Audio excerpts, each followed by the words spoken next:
This is a video about getting the front axle out of an Audi Q5. This happens to be a 2015. I'm not going to go through a full DIY on this, but I just wanted to make this video for two main reasons. One is there's not a lot of videos online about Audi Q5s and pulling out the axle. I didn't really see anything. I saw some write-ups, but I didn't really see any videos.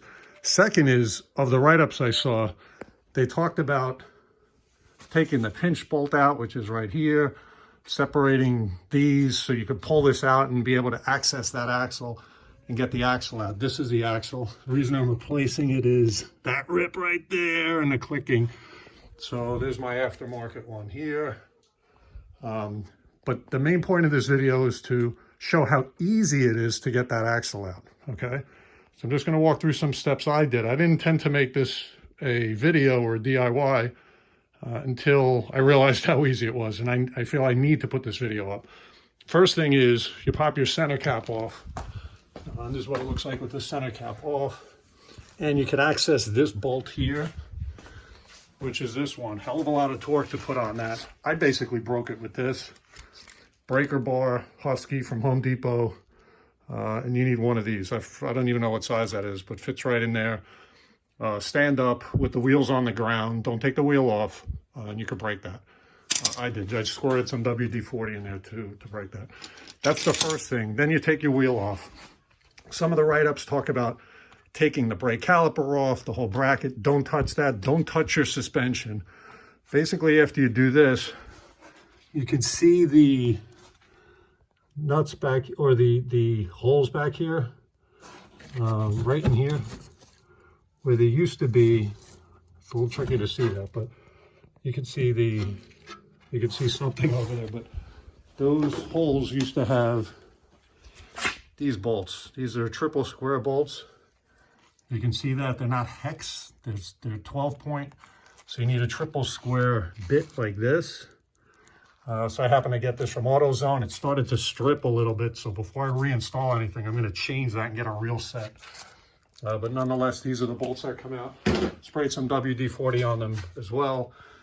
It helps if you have a long extension to get through all the way into here. I'd say if you're going to do this job, you're saving a lot of money, just go buy one of these. Buy something longer than this contraption I made, but that did work.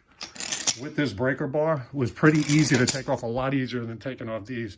The only thing is you have to jack up the other side of the vehicle and be able to spin the rotor right there to access. You can see that. You want to spin it to access them. But here's the main thing. This is why I really made the video. Instead of taking out all these suspension parts, after you take those bolts off, there's 6 of them, basically just this one. Thread this one back in a little bit. And after you do that, I already did this, but you can just push this through. You may want to tap it with a hammer, and that'll push this back a little bit.